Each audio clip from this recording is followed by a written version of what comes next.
प्यारे छात्रों, ये सवाल दिया गया है 2 अंकों की एक संख्या में अंकों का योग 12 है। अंकों के स्थान बदलने पर प्राप्त संख्या कामा किया है, दी गई संख्या से 18 अधिक है, संख्या ज्ञात कीजिए। ऐसे सवाल जब आते हैं कंपटीशन एग्जाम में, सवाल बहुत ही बेहतरीन तरीके से पूछे जाते हैं। जब कंपटीशन एग्जाम रहता है तो बच्चे सवाल को छोड़ देते, कहते बहुत बड़ा सवाल, इसको नहीं लगाएंगे। हम आपको सवाल लगाने का 2 तरीका बताएंगे। सबसे पहला बेसिक तरीका बताएंगे, जो एनसीईआरटी के बच्चे हैं, जो हाई स्कूल के बच्चे हैं, क्लास 8 के बच्चे हैं, 9th के बच्चे हैं, जिनके लिए ये क्वेश्चन जिनकी किताब में आता है, सवाल को लगाते हैं बच्चे तो डर जाते हैं, उनको ये सवाल लगाने आता ही नहीं है। यदि आता है तो बच्चे जब 8, 9, 10 के बच्चे रहते हैं तो उन्हें समीकरण बनाना पड़ता है। समीकरण कैसे बनाते हैं, सभी बातों पर मैं बहुत ही गहराई से चर्चा करूंगा। वीडियो पूरा देखिएगा। आपको एक ही बार पढ़ने की जरूरत है, इस प्रकार के सवाल दोबारा आपको पढ़ने की जरूरत नहीं पड़ेगी। चलिए सवाल की शुरुआत करते हैं, सवाल लगाने की शुरुआत करते हैं।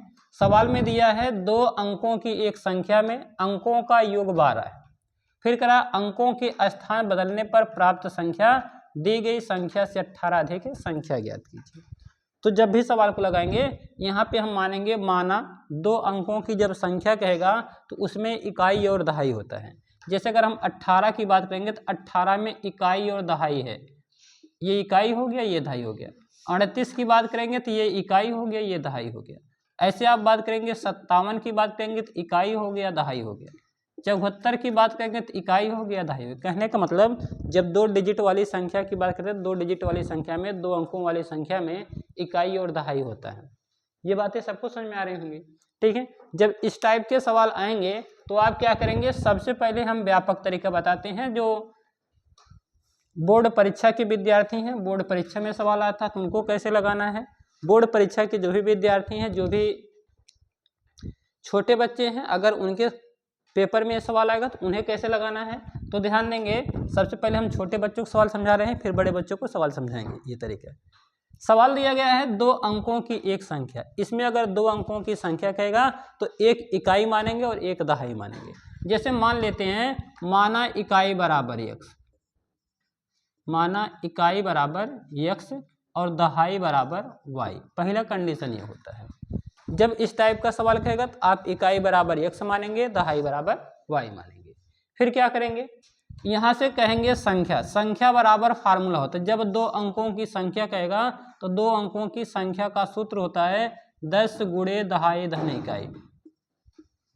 10 गुणे दहाई धन इकाई। प्यारे छात्रों, यहाँ से आप लोग संख्या मानेंगे तो हो जाएगा संख्या बराबर, यहाँ से बन जाएगा 10, दहाई का मान y हो जाएगा और इकाई का मान x हो जाएगा। ये हो गया। जब आप 2 अंकों की संख्या निकालेंगे तो 10y धन x आएगा। पहला कंडीशन, इसको आपको भूलना नहीं है, ठीक है। इसके बाद आपके सवाल में कभी कभार कहते तो बदलने पर नई संख्या, अंकों के स्थान बदल देते हैं तो उनसे नई संख्या की बात करेगा। जब आप नई संख्या बनाएंगे तो यहां से लिखेंगे नई संख्या बराबर, नई संख्या बराबर दहाई के स्थान पे इकाई और इकाई के स्थान पे दहाई हो जाता है। जो आप 10y धन x लिखे हैं, अब ये 10x धन y हो जाएगा। ये पॉइंट भी शायद आपके समझ में आएगा। जो छोटे क्लास के बच्चे हैं, जैसे 8, 9, 10 के बच्चे हैं, बोर्ड परीक्षा वाले बच्चे हैं, जब उनके बोर्ड परीक्षा में सवाल पूछा जाएगा तो वो सबसे पहले इकाई को x मानेंगे, दहाई को y मानेंगे। इसके बाद संख्या बराबर 10 गुणे दहाई धन इकाई होता है। संख्या बराबर 10 गुणे दहाई का मान y है, इसके बाद इकाई का मान x है, तो संख्या हो जाएगा 10y धन x। इसके बाद जब कहेगा संख्या के अंकों को पलटने पर नई संख्या, तो अब अंकों को पलट देंगे, तो अंकों को पलटेंगे तो जहां 10y धन x है वहां 10x धन y हो जाएगा। इतना सवाल में जरूर से जरूर लिखेंगे। जो बच्चे एनसीईआरटी की पढ़ाई करते हैं, कॉम्पिटिटिव एग्जाम की तैयारी नहीं कर रहे हैं, जो बच्चे स्कूल में पढ़ाई करते हैं, उनके लिए सबसे पहले ये तरीका हमने बताया, ठीक है। अब यहाँ पे जैसा जैसा कहेगा वैसा वैसा आपको फॉलो कराना होगा। यहाँ से 2 कंडीशन बनाएंगे और 2 शर्त बनाएंगे। यहाँ से हम लोग मानेंगे प्रथम शर्त। प्रथम शर्त में कहा गया है 2 अंकों की एक संख्या में अंकों का योग। अंकों का योग मतलब हो गया इकाई और दहाई का योग। अंकों का योग का मतलब हो गया इकाई और दहाई का योग। आप यहाँ से इकाई और दहाई का योग निकालेंगे। कहने का मतलब x प्लस y, इकाई हो गया x, दहाई हो गया y, x प्लस y बराबर कितना हो जाएगा, 12 हो जाएगा। इस प्रकार से समीकरण नंबर 1 हो जाएगा। ये बातें आप सभी प्यारे विद्यार्थियों को समझ में आई होंगी। फिर दूसरी कंडीशन में क्या दिया है, सेकंड कंडीशन में जितना हमारे सवाल में बोला है बस हमें उतना ही पालन करना है। सेकंड कंडीशन में करा अंकों के स्थान बदलने पर प्राप्त नई संख्या, जहां इसके बाद कामा किया है। प्यारे विद्यार्थियों, अगर सवाल में ऐसे कामा कर देगा, बीच लिखते वक्त बीच में कामा कर देगा, तो उस कामा का मतलब बराबर होता है। इस बात का विशेष ध्यान देंगे। कराए कि अंकों के स्थान बदलने पर प्राप्त संख्या, जब आप अंकों के स्थान बदल रहे हैं तब प्राप्त संख्या है कितने, प्राप्त संख्या है 10x धन y। इसके बाद कामा की है, कामा का मतलब बराबर किया गया है।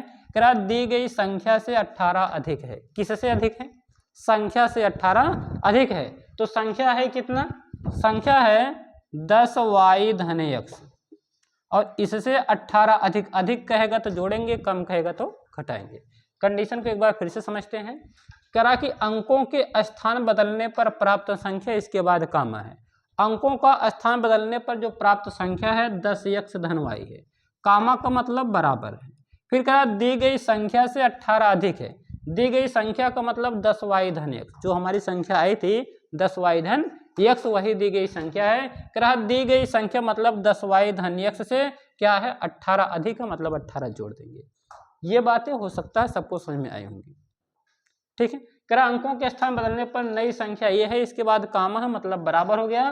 करा दी गई संख्या से 18 अधिक है, दी गई संख्या 10y धन x है, इससे 18 अधिक है मतलब 18 ऐड कर देंगे। ये बातें सबको समझ में आई। यहाँ से हम लोग क्या करेंगे, इनको पक्षांतर कर लेंगे तो हो जाएगा 10x, x को इधर लाएंगे तो हो जाएगा -x, ये है प्लस का y, 10y पक्षांतर होगा तो माइनस का 10y बराबर का 18। इनको और सरल करेंगे तो 10x में से x जाएगा तो आप कहेंगे 9x, और 10y में से y घटाएंगे तो माइनस का 9y बराबर का 18। प्यारे विद्यार्थियों, अगर कोई एक संख्या ऐसी है जो दोनों तरफ से संख्या को काट सकता है तो ऐसे कंडीशन में उस संख्या से उसको काट देंगे। जैसे अगर हम लोग बात करेंगे 9x माइनस 9y बराबर का 18, आप कहेंगे सर इसमें सब जो है 9 से कट जाएंगे। अगर एक डिजिट से संख्या कट जाती है तो उसको काटने का प्रयास करेंगे। 9 से आप इनको काट देंगे, जब 9 से काटेंगे तो हो जाएगा x माइनस y बराबर 9 दूना 18। ये हो गया समीकरण नंबर 2। शायद ये समीकरण 2 भी आप सभी को समझ में अच्छे से आ गया। जब आप इनको लगाएंगे तो समीकरण 1 दिया गया है x प्लस वाई बराबर 12, समीकरण 2 दिया गया है x माइनस वाई बराबर 2। ठीक, इन्हें हल करेंगे तो दोनों समीकरण में गुणांक बराबर हैं। अगर गुणांक बराबर हैं तो चाहे दोनों के गुणांक बराबर हैं तब चाहे समीकरण को जोड़े चाहे समीकरण को घटाएं, दोनों से आंसर आएगा। बात क्लियर है? तो हम लोग इसको कहेंगे समीकरण 1 और 2 को जोड़ने पर, 1 व 2 को जोड़ने पर, जब आप इनको जोड़ेंगे तो हो जाएगा x प्लस वाई बराबर 12 और हो जाएगा x माइनस वाई बराबर 2। इनको क्या करेंगे, x जोड़ देंगे तो 2x हो जाएगा, y जोड़ेगा तो कैंसिल हो जाएगा, बराबर का 12 2 14 हो जाएगा। आप कहेंगे x बराबर 2 कन्नन 2 7 दूना 14, x बराबर 7, ये x का मान आ गया। सबको ये बातें आई समझ में। x का मान या तो समीकरण 1 में रख देंगे या तो समीकरण 2 में आप रख देंगे तो y का मान आ जाएगा। अब यहां से कहेंगे x का मान समीकरण 2 में रखने पर, समीकरण 2 में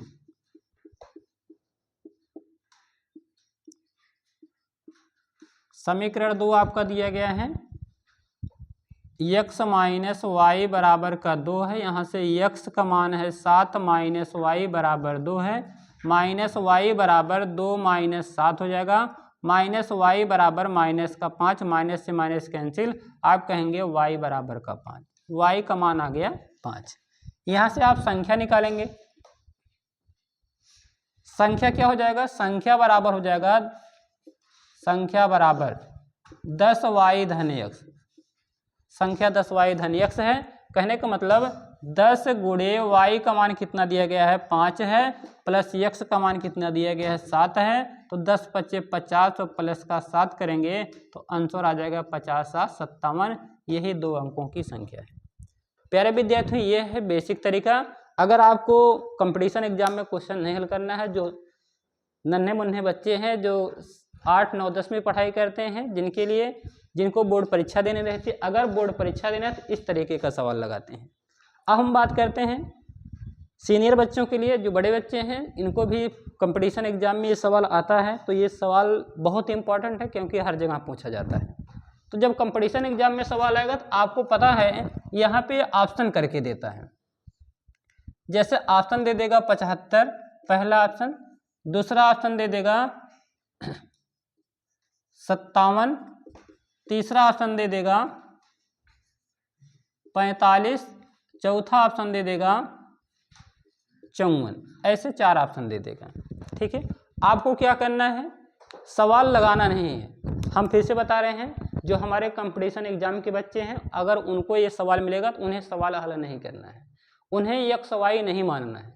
सर तब क्या करना है, आप हमारे नियमों का पालन करेंगे। ध्यान देंगे, पहला कंडीशन दिया है 2 अंकों की एक संख्या में अंकों का योग 12 है। सबसे पहले ध्यान देंगे, जो पहला कंडीशन है उसको ऑप्शन पे आप जाएंगे, ऑप्शन में चेक करेंगे, देखेंगे किन 2 संख्याओं का योग 12 है। तो चेक करेंगे 7 5 12, हाँ सर इनका योग 12 है, वेरी गुड, इनका योग 12 है तो 12 लिख देते हैं। ठीक है, फिर इसके बाद यहाँ पे क्या है 7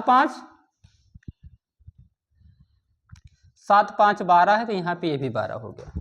ठीक, इसके बाद 5 4 9, यहाँ पे योग 12, यहाँ 5 4 9, यहाँ पे योग 12, 2 ऑप्शन कट गए।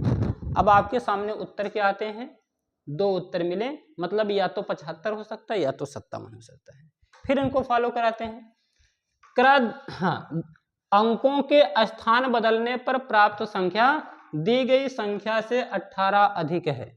ठीक है, मतलब कह रहा अगर इनके स्थान बदल देते हैं तो जो संख्या प्राप्त होती है वह संख्या जो है, कहने का मतलब जो नई वाली संख्या है वो पहले वाली संख्या से 18 ज़्यादा है। ऐसा सवाल में बता रहा है, कह रहा जो नई वाली संख्या है वो पहले वाली संख्या से 18 ज़्यादा है। वेरी गुड, यहाँ पे इनको चेंज करने का प्रयास करेंगे, इनको चेंज करेंगे तो 57 आएगा, क्योंकि भाई इकाई के स्थान पे दहाई, दहाई के स्थान पे इकाई लाना है। जब आप 7 के स्थान पे 5, 5 के स्थान पे 7 लाएंगे तो 57 मिलेगा। बात समझ रहे हैं। अब आपको चेक करना है कि जब क्या करा, अंकों के स्थान बदलने पर प्राप्त संख्या, स्थान बदल दिए तो प्राप्त संख्या 57 हो गई। करा दी गई संख्या से 18 अधिक है, क्या 57 75 से अधिक है, क्या 57 75 से अधिक है, इसको ध्यान देना है। तो 57 75 से अधिक नहीं है, इसका मतलब ये ऑप्शन गलत है। अब बचा क्या, ऑप्शन बचा 57, इसका मतलब ये आंसर आपका सही है। बस आपको इसी पर टिक लगा देना है, सवाल आपको हल नहीं करना है। जो बड़े बच्चे हैं कंपटीशन एग्जाम का सवाल देते हैं उनके लिए सवाल ऐसे लगाना है। अगर प्यारे विद्यार्थियों आपको हमारी ये वीडियो पसंद आई होगी तो वीडियो को लाइक एक जरूर करेंगे और कमेंट बॉक्स में कमेंट करेंगे कि हाँ सर वीडियो बहुत अच्छे समझ में आए। इसी प्रकार के धमाकेदार वीडियो पाने के लिए आप हमारे एक्टिव NCERT यूट्यूब चैनल को सब्सक्राइब करेंगे। साथियों।